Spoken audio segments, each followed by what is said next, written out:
इस कार्यक्रम के पुण्यार्चक हैं निवेदक सकल दिगंबर जैन समाज, सतना, मध्य प्रदेश।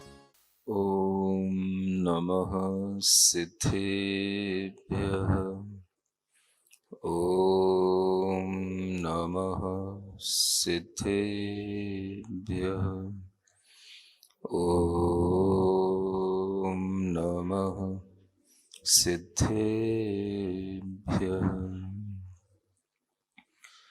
ओकारं बिन्दुसंयुक्तं नित्यं ध्यायन्ति योगिनां कामदं मोक्षदं चैव ओंकाराय नमो नमः। अरहमित्यक्षरं ब्रह्म वाचकं परमेष्ठिनः सिद्धचक्रस्य सद्बीजं सर्वतः प्रणमाम्यहम्। अनंतानंत सिद्ध परमेष्ठी भगवान की, देवादिदेव आदिम तीर्थंकर श्री ऋषभनाथ भगवान की, वर्तमान शासन नायक श्री वर्धमान महावीर भगवान की, परम पूज्य आचार्य गुरुवर श्री विद्यासागर जी महाराज जी की। वैराग्य शतक के गाथाओं के क्रम को आगे बढ़ाते हुए गाथा नंबर 91 पढ़ते हैं। रे जीव बुझ मां मुझ मां पमायम करे सिरे पाव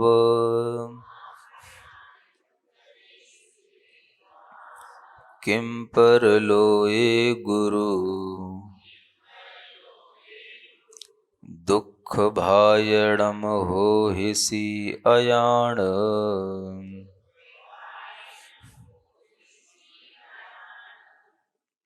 आचार्य यहाँ संबोधन करते हुए कहते हैं, रे जीव। जीव को संबोधन करने के लिए एक और विशेषण लगाया गया, रे पाव। पाव माने जो पाप करता है उस जीव को पाप कहा जाता है। पाप करने वाले जीव को संबोधन किया जाता है।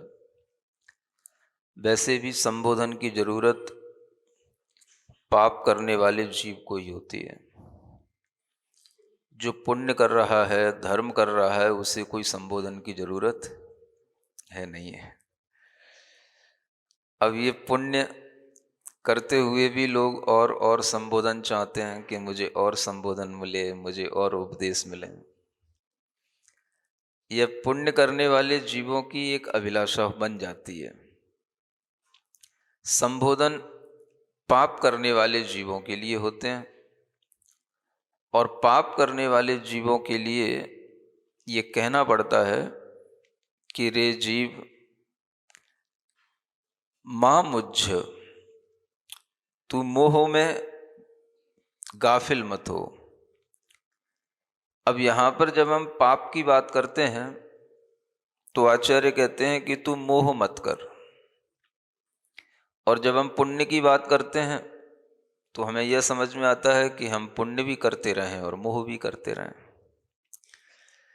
तो जब पुण्य आत्मा जीव को समझाना होता है तब भी ये कहना पड़ता है कि तू मोह मत कर, और जब पापात्मा जीव को समझाना होता है तब भी कहना पड़ता है कि तू मोह मत कर। मोह में पुण्यात्मा जीव भी रह जाता है और पुण्यात्मा जीव भी मोह में रह कर के मोह के कारण से और अधिक पाप कर जाता है, तो उसको भी फिर पाप ही कहा जाता है। उसको भी संबोधन करने के लिए फिर आचार्य यह रे पाव इस तरह का विशेषण बना लेते हैं। मतलब यह है कि अगर हम इस पाव विशेषण को देखें और इस संबोधन को देख करके अगर हम ये सोचें कि ये संबोधन से हमें क्या बोध दिया जा रहा है, तो यहां पर कहा जा रहा है बुझ मां मुझ। क्या कहते हैं? बुझ। बुझ माने बोध को प्राप्त हो, मां मुझ मोह को प्राप्त मत हो। तो मोह से हटाने के लिए, मोह से बचाने के लिए एक संबोधन दिया जाता है, एक चेतावनी दी जाती है कि तुम मोह मत कर। अब इधर होता यह है कि जो पापी जीव होता है उसको तो हम समझते हैं कि ये मोह करता ही है, क्योंकि मोह के कारण से ही ये बहुत तीव्र पाप करता है, मोह के कारण से ही ये बड़े बड़े अपराध कर लेता है। जब हम पुण्यात्मा जीव को देखते हैं तो हम उसमें मोह नहीं देखते, उसमें तो हम ये देखते हैं कि ये तो पुण्य कर रहा है, अब इसको क्या समझाने की जरूरत है। यानी कि अगर कोई व्यक्ति पूजा कर रहा है, स्वाध्याय करता है, स्वाध्याय कराता है, तो अब उसको हम क्या समझाएं, वो तो सब अच्छा कर ही रहा है। तो उसके लिए भी कुछ समझाइश हो सकती है जो यहां पर बताई जा रही है कि आपका भगवान के गुणों में अनुराग है, आप पूजा करते हैं, आपके अंदर जिनवाणी की इच्छा उत्पन्न होती है, आप स्वाध्याय करते हैं, आपके अंदर मुनियों के, साधुओं के प्रति स्नेह उत्पन्न होता है, आप आहार दान सेवा आदि कार्य करते हैं, ये सब अच्छे कार्य हैं। अब इन अच्छे कार्यों को करते हुए भी अगर उस जीव को चेताना हो, समझाना हो, तो आचार्य कहते हैं मोह मत कर। अब इन अच्छे कार्यों को करते हुए भी मोह मत कर। यह उस पुण्यात्मा जीव को हमेशा सोचते रहना पड़ेगा कि अच्छे कार्यों को करते हुए भी हम मोह कर रहे हैं कि नहीं कर रहे हैं। तो मोह तो चलता रहता है। अब आप कुछ थोड़ा सा समय निकालते हैं जिसमें आप अपने ये पुण्य कार्य कर लेते हैं, अन्य कार्य जो आपके मोह के साथ होते हैं वो होते रहते हैं। और उस मोह में मोहित होने पर भी जब बुद्धि के ऊपर कभी बहुत तीव्र दबाव आने लग जाता है तो वह मोह फिर परेशानी का कारण भी बनने लग जाता है। बच्चा होता है वो भी मोह करता है, संबंधों के मोह भी होते हैं और अपने कार्यों के मोह भी होते हैं। अब संबंधों के मोह तो जो हैं वो बने ही रहेंगे, लेकिन जो हम कार्य कर रहे होते हैं उन कार्यों के भी मोह होते हैं, अपने अपने सभी के कार्यों के अपने अपने मोह होते हैं। बच्चा पढ़ता है तो उसका मोह होता है कि मुझे पढ़ना है, तो उसे पढ़ाई से मोह होता है। अब वह पढ़ाई में इतना मोहित होता है कि जब वह पढ़ाई में अच्छे नंबरों से पास नहीं होता या उसे कोई अच्छा अपना भविष्य नहीं दिखाई देता, तो वह बच्चा उस मोह के कारण से ही दुखी होता है। अगर हम किसी व्यापारी की बात करें तो उसे अपने व्यापार से मोह होता है, वह अपने व्यापार के कारण से दूर दराज स्थानों पे भी जाता है, रुक करके आता है, अनेक तरह से अकेला भी रह करके बड़े बड़े शहरों में अपना समय गुजार करके आता है कि मुझे व्यापार के निमित्त से घर छोड़ करके भी होटलों में रहना पड़ता है। लोग जाते हैं अपनी उधारी निकालने के लिए या माल खरीदने के लिए या अपना कोई नया बिजनेस शुरू करने के लिए, तो दिनों दिनों तक दूसरे शहरों में पड़े रहते हैं। ये सब हमें व्यापार के मोह से हो जाता है, ये भी मोह है। व्यापार में भी मोह होता है, पढ़ाई में भी मोह होता है, आपका जो कुछ भी कार्य है उस हर कार्य में आपको मोह हो सकता है। तो यहां पर हम ये संबोधन अपने लिए उस रूप में भी लगा सकते हैं कि हमें इस मोह से भी बचना है। अब ये मोह को अगर हम देखें तो आचार्य कहते हैं ये मोह भी पाप होता है। अब आपको क्या लगता है, पाप अलग होता है और मोह अलग होता है? पाप तो वो होता है महाराज, हिंसा नहीं करना, हिंसा कर ली तो पाप हो गया, झूठ बोल लिया पाप हो गया, चोरी कर ली पाप हो गया, कुशील कर लिया पाप हो गया, परिग्रह कर लिया पाप हो गया। मोह में क्या पाप होता है? ये कहां कहा गया है? मोह में तो कहीं पाप होता ही नहीं। हम अपने किसी भी कार्य के साथ में मोहित होते रहें और उस कार्य के मोह में अपनी बुद्धि को पीड़ित भी कर लें, दुखी भी कर लें, तो भी हमें लगता नहीं कि वह कार्य भी हमारे लिए मोह उत्पन्न करा रहा है और उसके कारण से हमें दुख हो रहा है। तो आपके किसी भी कार्य से आपको मोह उत्पन्न हो सकता है और मोह का होना ही पाप है। अब ये मोह का होना पाप कैसे होता है? अच्छा, एक बात बताओ कि अगर मोह का होना पाप नहीं होता तो चक्रवर्ती को गृह त्याग क्यों करना होता? तीर्थंकरों को गृह त्याग क्यों करना होता? बताओ। तीर्थंकरों के लिए तो हमेशा पुण्य आश्रव होता है। उनके अंदर ऐसे पुण्य कर्म का निरंतर उदय चलता है कि वो कुछ ना भी करें तो भी पुण्यात्मा ही बने रहेंगे, पुण्य ही उनके अंदर आएगा। कोई भी वो कभी पाप भाव करते नहीं, कोई पाप कार्य करते नहीं, उनके लिए हमेशा पुण्य का उदय चलता रहता है। अब अगर आप थोड़ा सिद्धांत जानते हैं तो ये भी समझ सकते हैं कि तीर्थंकर नाम कर्म भी अपने आप में पुण्य कर्म है। उसका उदय भले ही अभी तीर्थंकरों के लिए घर में नहीं होता, लेकिन उस पुण्य प्रकृति के भी प्रभाव से उन्हें सारे सुख मिलने लग जाते हैं। इंद्रों की और बड़े बड़े देवों की उन्हें सेवाएं मिलने लग जाती हैं और उसी पुण्य के कारण से वह दुनिया में एक अलग तरह की प्रतिष्ठा को प्राप्त भी कर लेते हैं।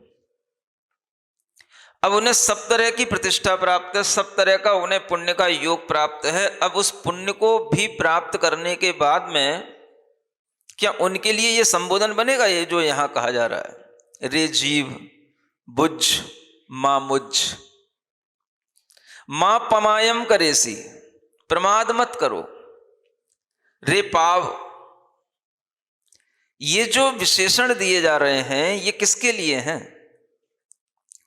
अगर हम यूं समझें कि केवल पापात्मा के लिए हैं तो फिर यूं कहना पड़ेगा कि पुण्यात्मा को कभी भी मोह होता नहीं, पुण्यात्मा के लिए कभी पाप का आश्रव होता नहीं। और जब पुण्यात्मा को पाप का आश्रव नहीं होता तो फिर उस पुण्यात्मा को कोई भी तरह का और बोध दिया जाए इसकी कोई जरूरत रह नहीं जाती। तो यह विचार करने का है कि अगर पुण्यात्मा के लिए भी बोध दिया जा रहा है तो वह बोध किस रूप में होगा? तीर्थंकर बहुत पुण्यात्मा हैं, जो सम्यक दृष्टि हैं, चक्रवर्ती हैं, वह भी पुण्यात्मा हैं। छायक सम्यक दृष्टि जीव अपने आप में पुण्यात्मा ही होते हैं और उन पुण्यात्माओं के लिए भी यह विचार तो आता ही है कि मैंने प्रमाद किया, मैं प्रमाद कर रहा हूं, आता है। उन्हें भी विचार आता है, प्रमाद हो रहा है तो मोह हो रहा है, मोह हो रहा है तो कहीं ना कहीं प्रमाद हो रहा है। प्रमाद की चर्चा तो पहले भी की गई है लेकिन मोह की चर्चा नहीं की गई। यहां हम देखें तो दोनों चीजों के लिए मना किया जा रहा है, मां मुझ मां पमायम करेसी, मोह मत कर, प्रमाद मत कर। अब ये प्रमाद होगा तो मोह के साथ होगा, क्योंकि मोह के कारण से ही जीव अच्छे कार्यों में प्रमाद करता है। अब उसके लिए जो अच्छे कार्यों में मन नहीं लगना या उत्साह नहीं होना या अच्छे कार्यों को संपादित नहीं करना, यही उसका मोह है और इसी मोह के कारण से उसके अंदर प्रमाद उत्पन्न होता है। तो वह उस प्रमाद में रह करके अपने अंदर उस अच्छे कार्य को संपादित नहीं कर पाता जो वह कर सकता है। मोह रूपो रिपुः पापः, ये कहा गया, आचार्य समंतभद्र महाराज की वाणी है ये। मोह रूपो रिपु पाप कसाय भट साधन। क्या कहते हैं? पाप क्या है? मोह रूप जो रिपु माने शत्रु है वही पाप है। अब यहां पर आप देखो तो आचार्य ये कह रहे हैं कि मोह रूपी शत्रु ही पाप है। अब ये मोह है तो पाप है। अब इधर हम कह रहे हैं कि वो पुण्यात्मा जीव है, तीर्थंकर हमेशा पुण्य का आश्रव करते हैं, और वह पुण्यात्मा होने के कारण से उनके अंदर पाप आना नहीं चाहिए, और पाप नहीं भी आता है तो भी उनके अंदर मोह तो है। अब आप कहोगे कि उन्हें कहां मोह है जब तक वो घर में हैं। उन्हें घर में रहते हुए भी घर के कार्यों को करना, घर को अपना मानना, घर के लोगों के साथ रहना, ये सब उनके अंदर भी होता है। अपना परिवार होता है, उस परिवार के बीच में रहते हैं, उनके बड़े बड़े कार्य होते हैं, वो राजा सरीखे भी होते हैं तो बड़े बड़े राजाओं के कार्य करते हैं, चक्रवर्ती होते हैं तो चक्रवर्ती की तरह निर्णय लेते हैं। अब वो क्षायक सम्यक दृष्टि है।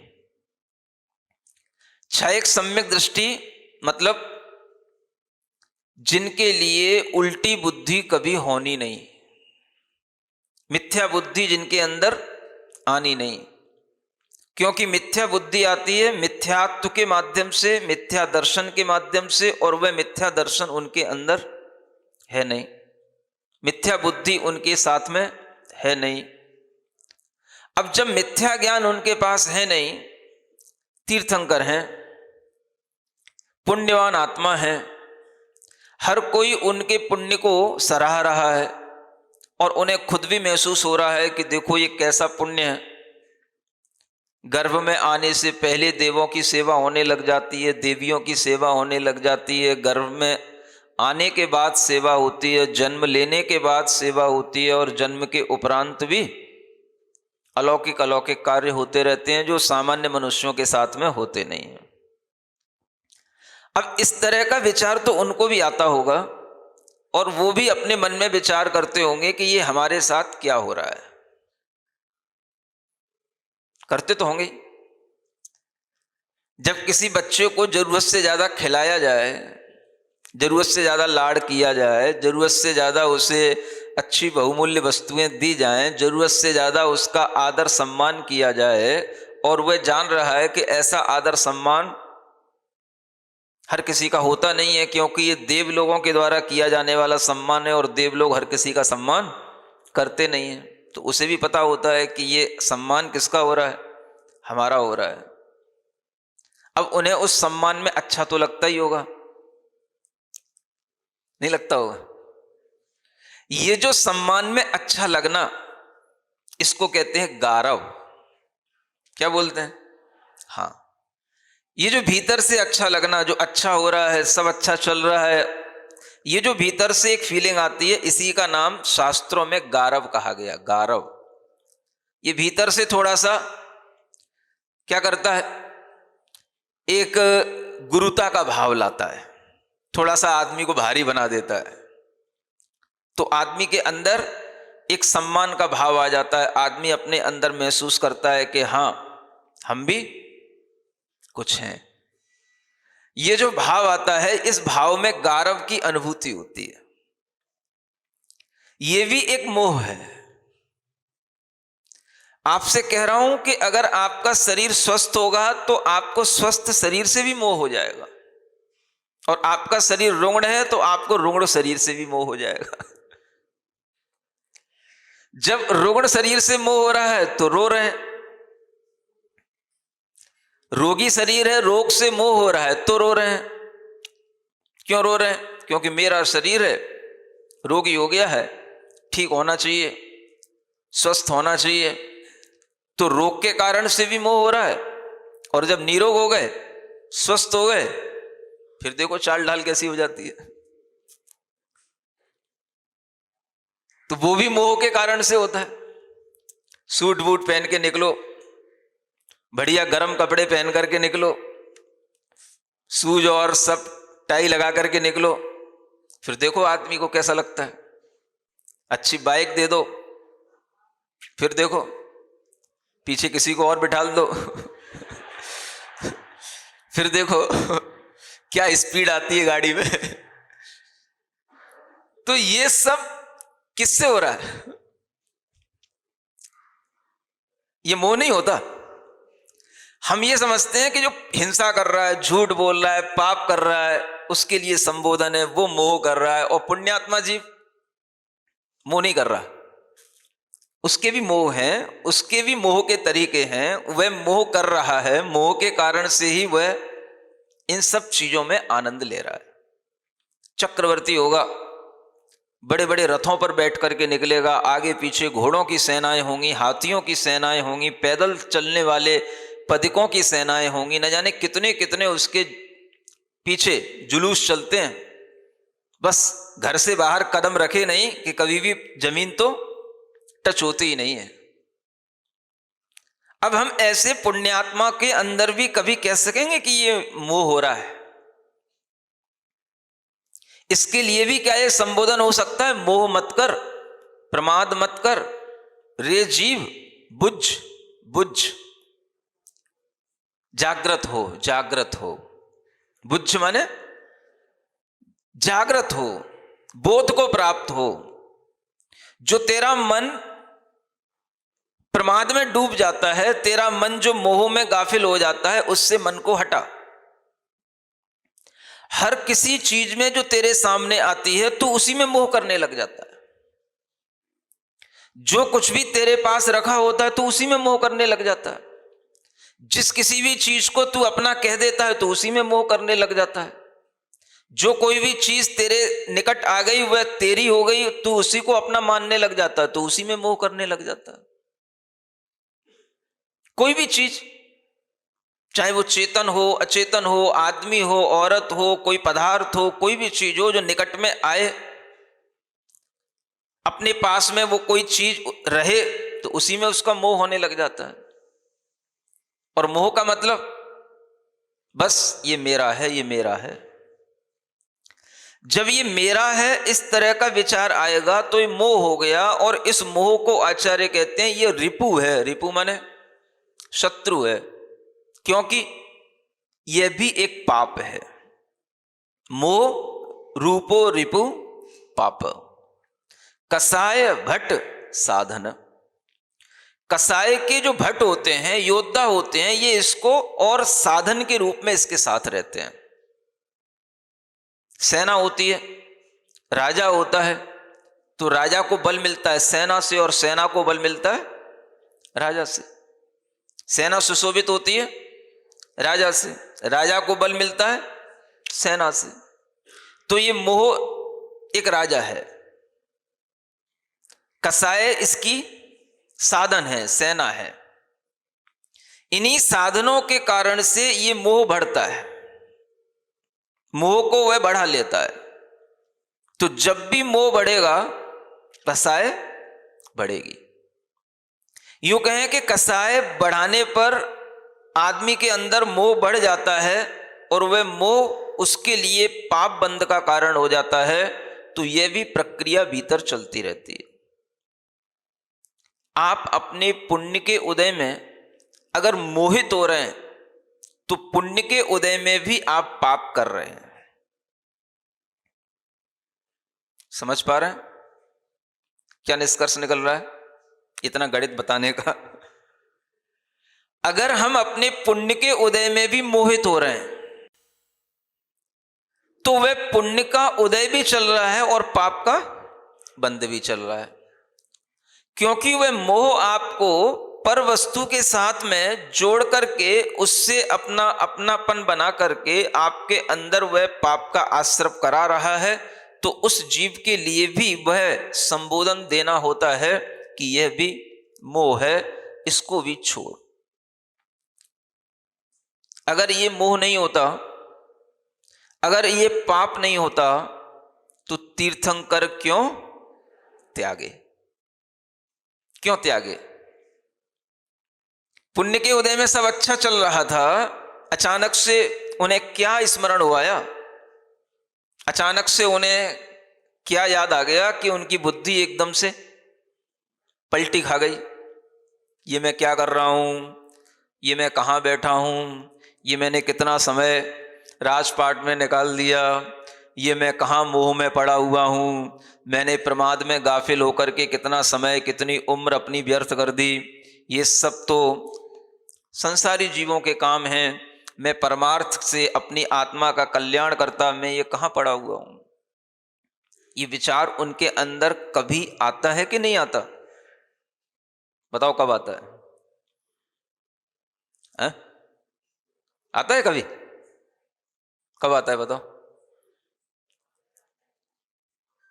कब आता है? बोलो तो। है वैराग्य के समय, यानी ये विचार आता है वैराग्य के समय, या इस विचार के समय पर वैराग्य आ जाता है?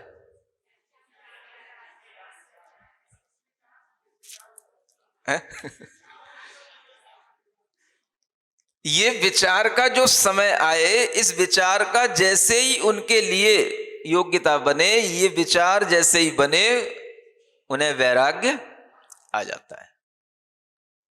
आप कहते हैं कि वैराग्य का समय आने पर यह विचार आता है, लेकिन ये विचार जिस दिन कर लेंगे वो उसी दिन वैराग्य आ जाता है।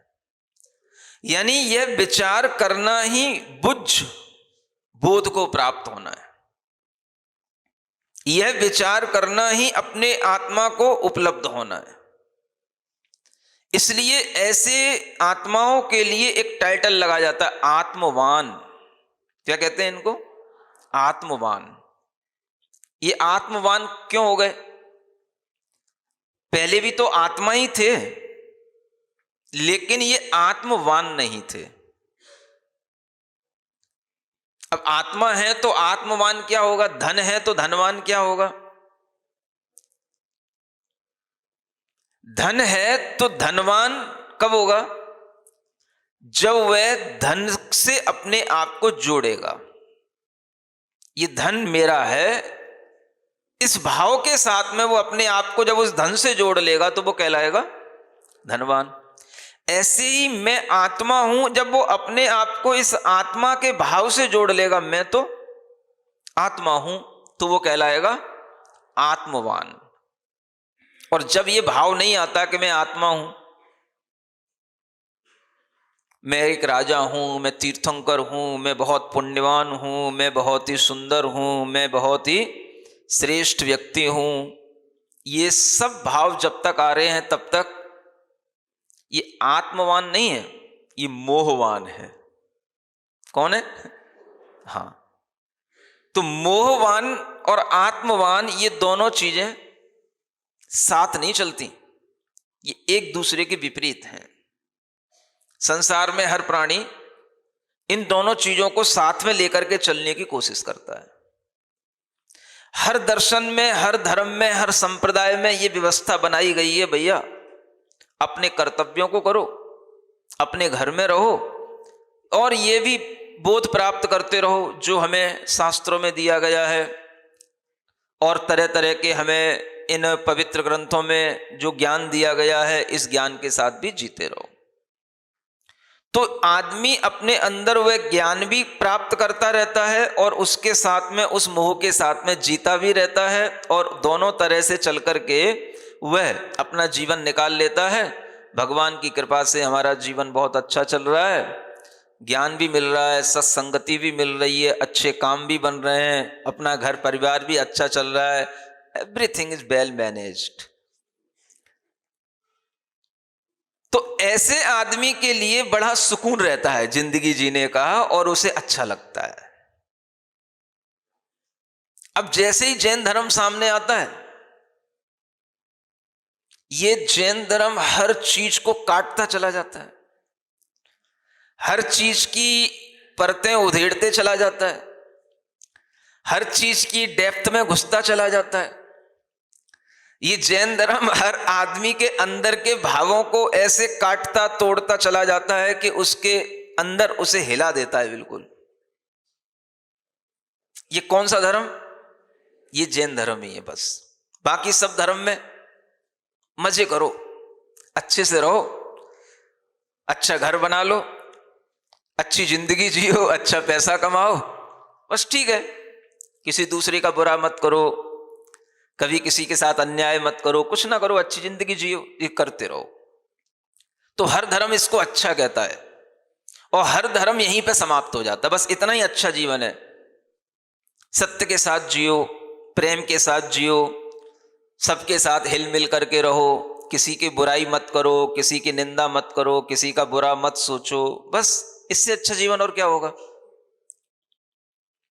तो हर धर्म के अंदर ये अच्छाइयां हैं और इन्हीं अच्छाइयों पर हर धर्म यहीं से शुरू होता है, यहीं पर समाप्त हो जाता है। इससे आगे हर किसी भी धर्म में कोई गति नहीं है। ज्यादा है थोड़ा सा भगवान की भक्ति कर लो, भक्ति में डूब जाओ, ज्यादा है तो भगवान की भक्ति करते करते ध्यान में डूब जाओ, बस इतना ही ठीक है। इससे ज्यादा कुछ भी और करने को होता नहीं है, और इससे ज्यादा करने के लिए कोई धर्म कहता भी नहीं है। अब ये जैन धर्म है, अब इससे क्या कहूं, बड़ा निष्ठुर धर्म है ये। कैसा निष्ठुर? निष्ठुर समझते हो क्या होता है? हाँ, किसी पे दया ही नहीं करता और कहता है कि सबसे बड़ा धर्म दया करना इसी जैन धर्म में ही समझाया जाता है। नहीं समझ आ रहा? सबसे ज्यादा अहिंसा और दया के गुणगान जैन धर्म में ही गाए जाते हैं, और जैन धर्म में और घुसते चले जाओ, घुसते चले जाओ, घुसते चले जाओ, तो ऐसा लगता है कि सबसे ज्यादा निष्ठुर यही धर्म है। अब देखो तीर्थंकरों को देखो, कितने अच्छे राजकुमार से घर में बैठे हैं, है ना, और एक सम्यक दृष्टि है, और सम्यक दृष्टि जीव के लिए क्या पुण्य क्या पाप, है ना। अपने आप सब जिसका भाव सब जीवों के प्रति कल्याण का है, सब जीवों के प्रति दया का भाव है, सबके लिए वह हितकर सोचने वाले हैं, हितकर करने वाले हैं, और घर में रहकर के भी वो बिल्कुल घर से निर्लिप्त हैं। कोई उनके अंदर किसी भी व्यक्ति का या वस्तु का कोई मोह नहीं है, सब में वह शांत हैं, कभी गुस्सा नहीं करते, कभी मायाचार नहीं करते, कभी परिग्रह की कोई लालसा नहीं रखते। अब ऐसे जीव को भी ये धर्म संबोधन देने लग जाता है। क्या सुन रहे हो? हाँ, ऐसे जीव को भी यह गाथाएं प्रेरित करने लग जाती हैं। रे जीव मां मुझ। अब क्या मां मुझ? इतना अच्छा जीवन चल रहा है, किसी भी गृहस्थ का इतना अच्छा जीवन नहीं होगा जितना अच्छा जीवन एक तीर्थंकर का घर में रह करके होता है। कोई पाप नहीं, न पाप का विचार है, न कोई पाप का कार्य है, न कोई हिंसा है, न परिग्रह है, और न उन्हें किसी से मोह है कि भाई इंद्र आया है, अब तू बहुत देर तक मेरे साथ रहा, अब क्यों जा रहा है, यहीं पर रहना, मेरे साथ में ही रहना, अच्छा लग रहा था, अब तू मुझे छोड़ के कहां स्वर्ग में जा रहा है। तो वो कह रहा है नहीं नहीं, अब मैं फिर आऊंगा आपके बाद, जब दोबारा आपका जब कोई कल्याणक होगा ना तब मिलूंगा, तब आऊंगा, तब तक के लिए सी ऑफ। तो उन्हें उससे कोई मोह उत्पन्न हो जाए कि नहीं नहीं तू मत जा, यहीं रुक जा, रह जा, अच्छा लग रहा था, बहुत रोजाना अच्छा अमृत खिलाता था, वो अमृत की व्यवस्था तो मैं दूसरों से करवा दूंगा, लेकिन मुझे जाना है, मुझे और भी दूसरे काम है, तो वो चल देता है। तो ये कभी दुखी होते हैं बालक? नहीं समझे? ये रोजाना हमें खिलाते हैं, पिलाते हैं, अमृत दिलाते हैं, और तरह तरह से हमारी जो है सेवा करते हैं और देख रेख करते रहते हैं। ये इंद्र अंकल जी आए थे, अब ये जा क्यों रहे हैं? इंद्र भी अंकल जी बन जाएंगे ना बच्चे के लिए। अब अंकल जी कहाँ जा रहे हो? नहीं बेटा, अब मुझे अपने स्वर्ग में भी जाना है, कहीं तेरे जैसे और बच्चे पैदा हो गए हो तो उनको भी तो देखना है, उनके भी तो कल्याण करना है, और भी काम है मुझे, एक तेरे साथ रहने का थोड़ी ना है। तो फिर यहां कौन रहेगा? नहीं नहीं, मैं अपने बहुत सारे सेवकों को लगा दूंगा, तो चिंता मत कर, अमृत तुझे रोजाना मिलेगा। तो बच्चा दुखी हो जाए, अंकल जी, मम्मी मम्मी मम्मी, अंकल कहाँ गए? महावीर पूछ रहे चित्रशला से, मम्मी अंकल जी कहाँ गए? वो रोजाना आते थे, देखने में अच्छे लगते थे, बड़ी सेवा करते थे, मुझे ऐरावत हाथी पे बिठाते थे, घुमाते थे, वो अंकल जी कहाँ गए? क्या सुन रहे हो? अब उस बेटे को इतना भी मोह नहीं है, ये समझो आप, उसको उन अंकल से भी मोह नहीं है। आपका बेटा होता तो बेटा क्या, आप भी होते तो कम थोड़ी ना होते। एक बार अगर कोई एरावत पे घुमा दे तो क्या आप एरावत से फिर उतरना चाहोगे क्या, ये बताओ। अच्छा एक बार कोई फ्री में भी आपको कोई अच्छी गाड़ी में बिठा ले और घुमा दे, और फिर एकदम से घुमाने के बाद में कहे भाई चलो आ गया अपना स्थान, अरे इतनी जल्दी आ गया। तो उसको ना ऐरावत से मोह है, ना इंद्र से मोह है, ना घर में किसी से मोह है। अब ऐसे जीव को भी ये आचार्य छोड़ नहीं रहे।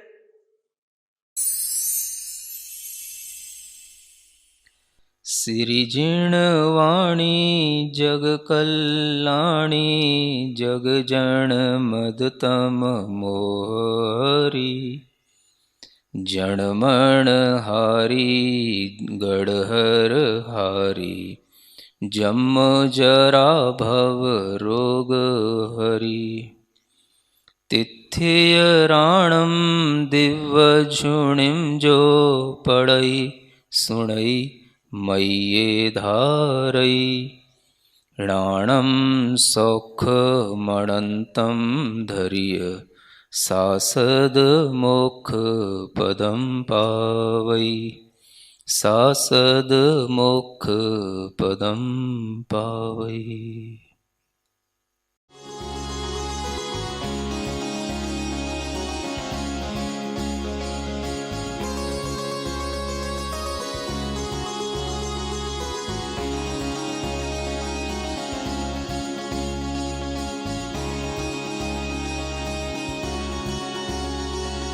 इस कार्यक्रम की पुण्यार्चक हैं निवेदक सकल दिगंबर जैन समाज, सतना, मध्य प्रदेश।